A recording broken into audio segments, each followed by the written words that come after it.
Bom, então para encerrar aqui, eu quero caminhar para os agradecimentos, né? Dessa experiência toda que eu fui relatando aí.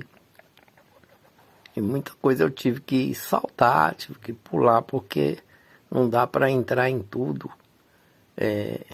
Mas eu acho que o eixo central da questão que a democracia direta busca é democratizar as políticas públicas, democratizar as instâncias do Estado, de modo que o povo organizado possa estar ali presente, de algum modo nos conselhos,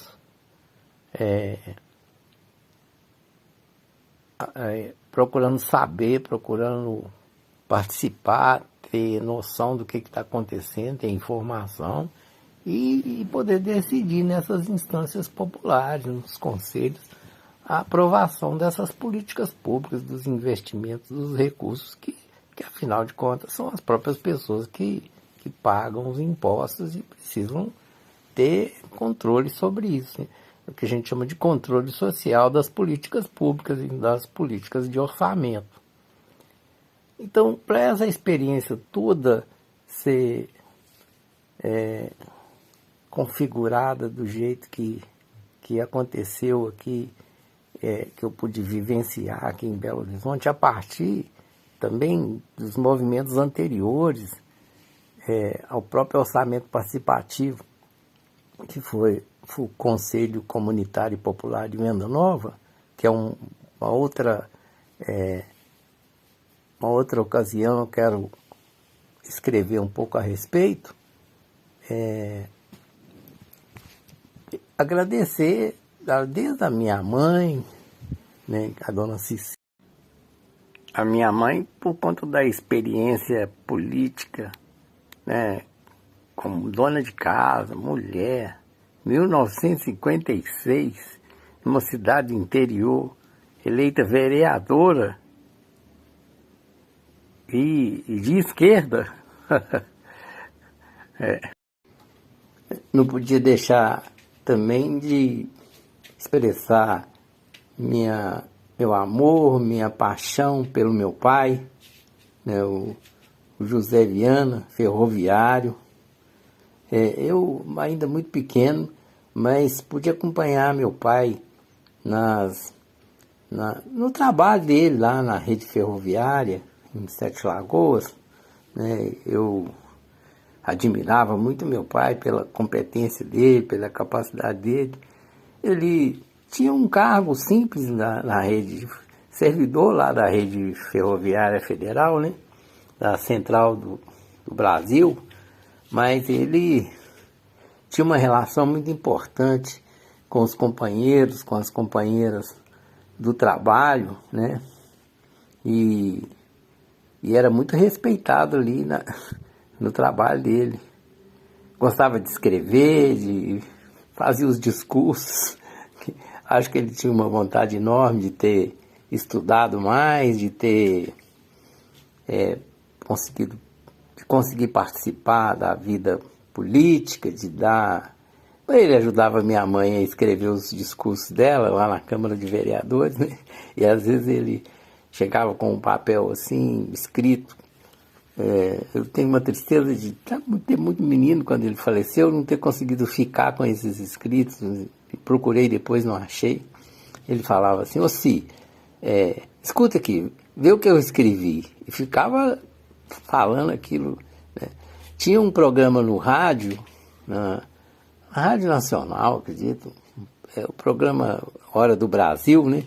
E todo mundo escutava esse Hora do Brasil. Meu pai estava sempre ali colado, ao escurecer, com o ouvido, escutando as políticas lá no Rio de Janeiro, nessa época, né? No Palácio da Guanabara,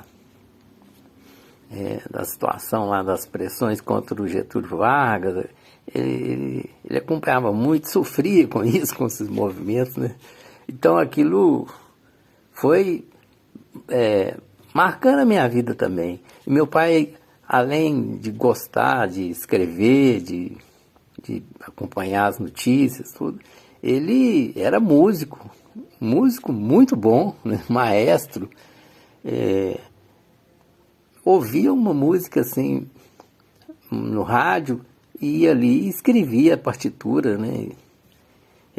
Escrevia as notas da partitura. Ele tinha uma competência muito grande porque escrever partitura assim de ouvido, você escutar uma música não é fácil não. Experimenta para você ver, tocar umas 3 ou 4 notas ali no piano e descobrir que nota que é aquela e qual que é o tempo. Agora imagina uma música, um chorinho, não é fácil não.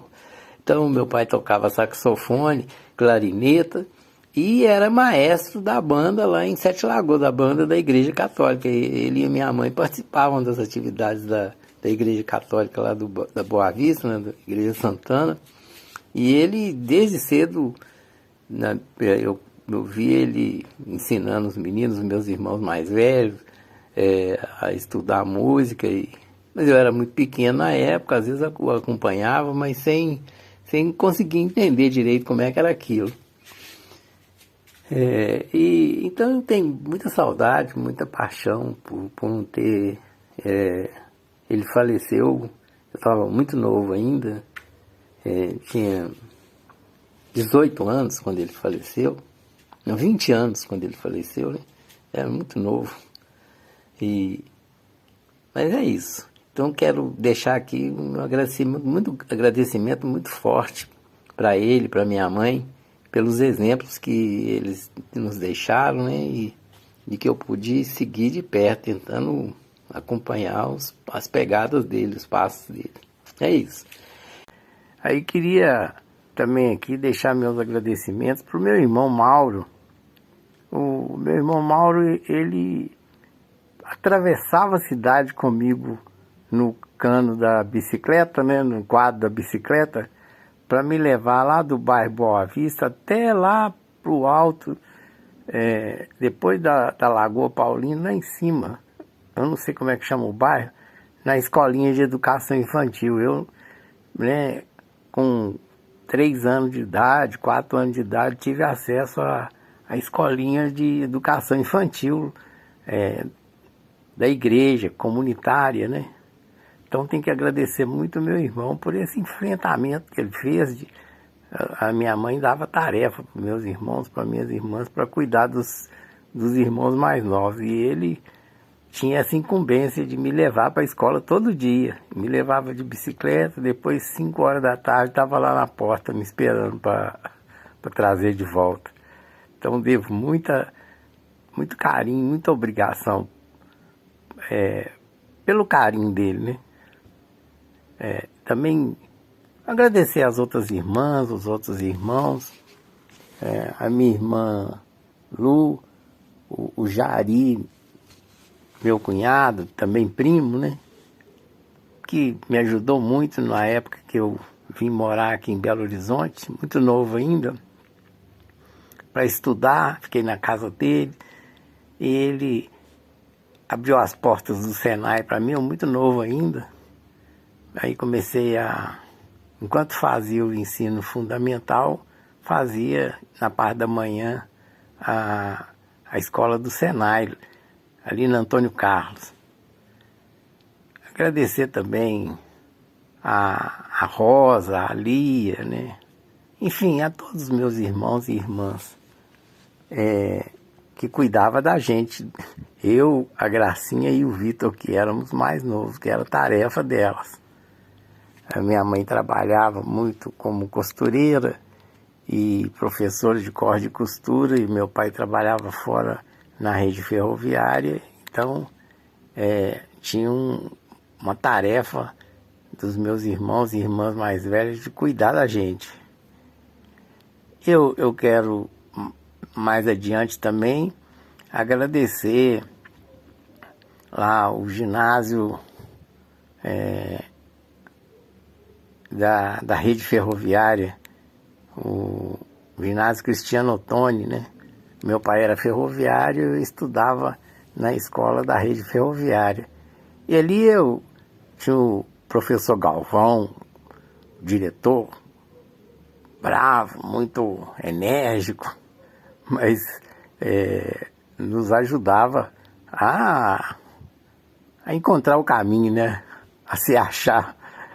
Ali a professora Maria Helena de português, o professor Ovídio de português, a professora, o professor Pedrinho de matemática, o professor Nestor, que até da minha cidade de Sete Lagoas, é conhecido da minha família e era professor aqui. A professora Odete, a dona Odete, que nos ensinava a geometria, a trigonometria, os teoremas. Ela falava, esse é o teorema. Eu aprendi muito com ela, ela era uma excelente professora, mãe da nossa professora de ciências, a professora Edmeia, né? Uma gracinha de professora nova e muito graciosa, nos ensinava como pensar, como pesquisar, os eixos da ciência, né?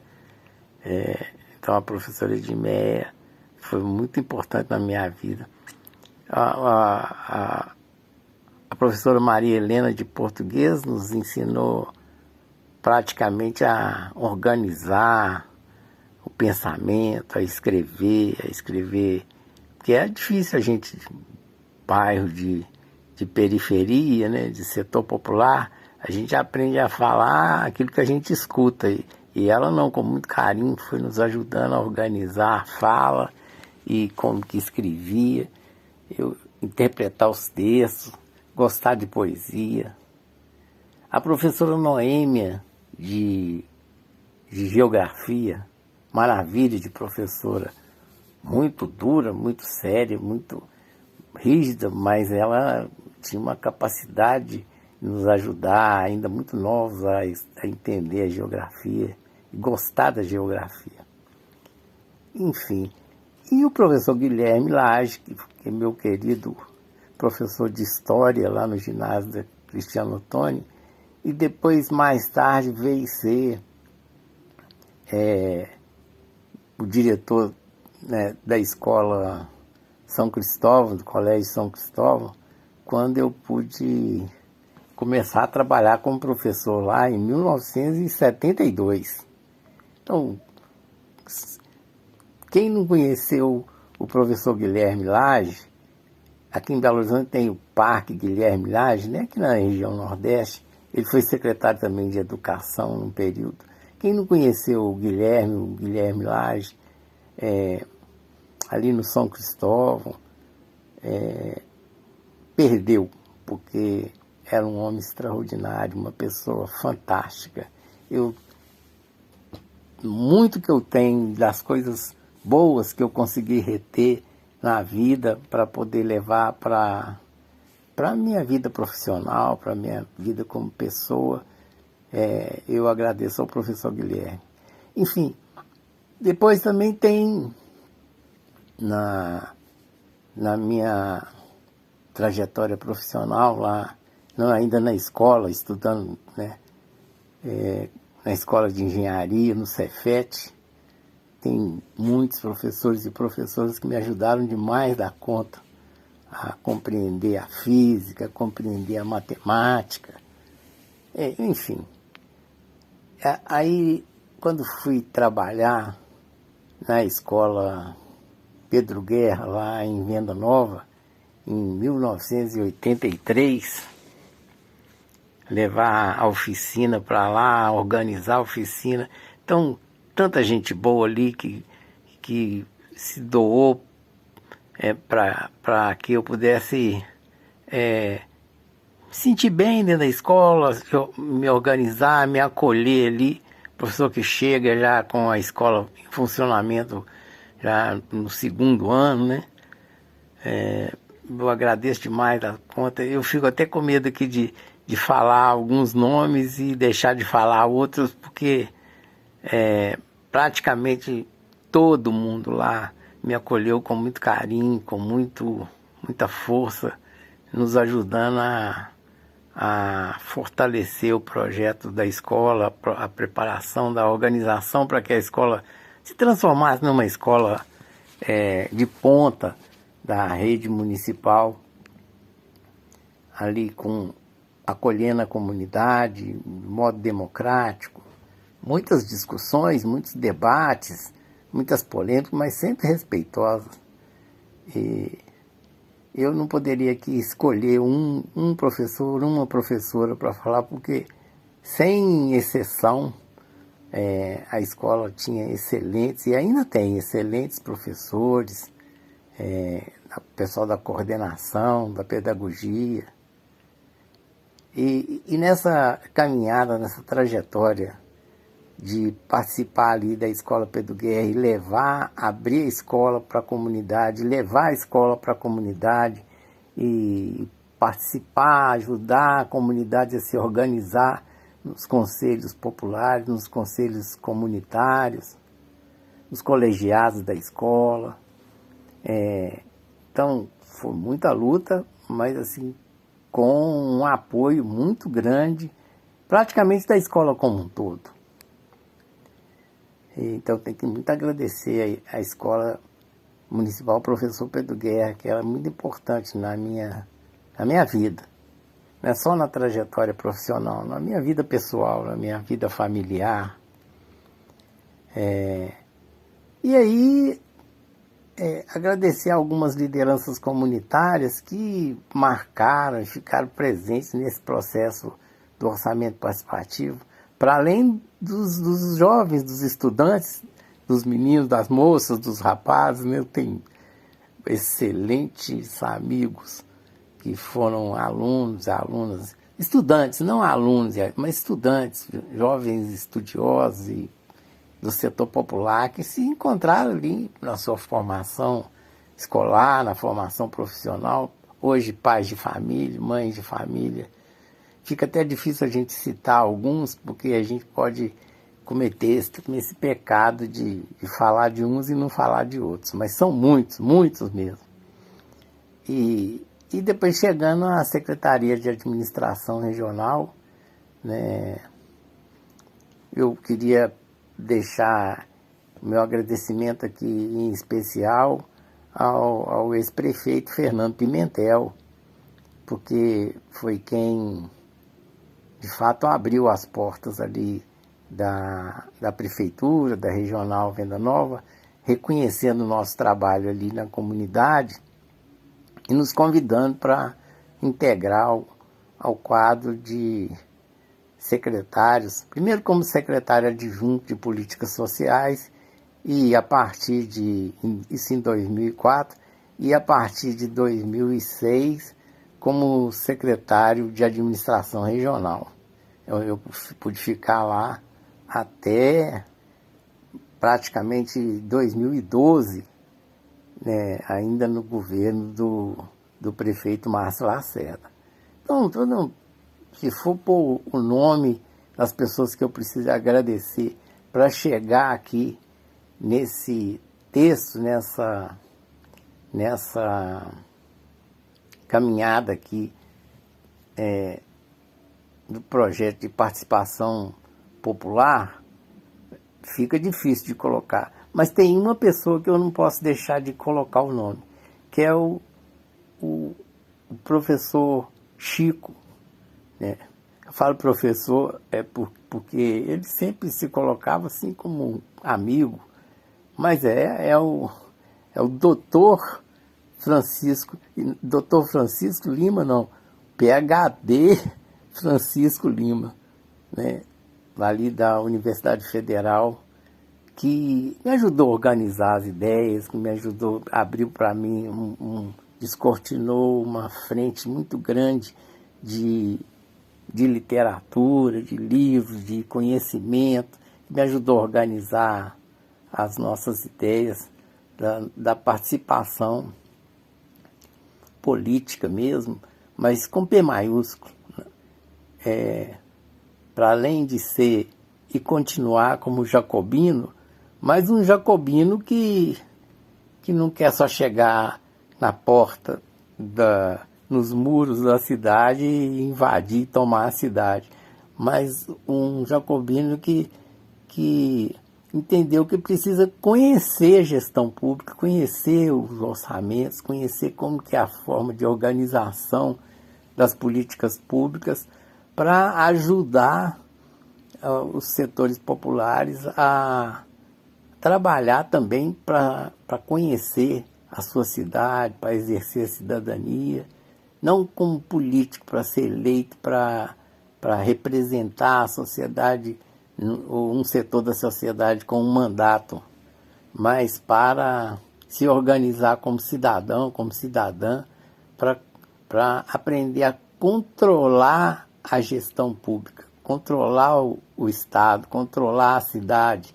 desde como que recebe, quais são os recursos que a cidade dispõe, como que são as fontes de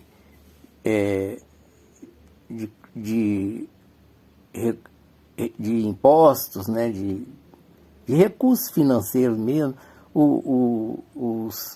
as riquezas ambientais, naturais, o patrimônio da cidade, para colocar esse patrimônio, colocar esses recursos que a cidade dispõe e produz a serviço do povo, a serviço da maioria das pessoas, com elas próprias tomando conta da gestão pública. Tem ali as pessoas eleitas representando o Estado, mas nos fóruns populares, no caminho da democracia direta, da democracia participativa, saber quem está indo bem, quem não está indo, quem precisa ser substituído, quem está ali tropeçando, mas não é por sacanagem, mas que precisa tomar ajudar para crescer, e também quem está ali de sacanagem, com safadeza, que precisa ser excluído daquele lugar ali, né?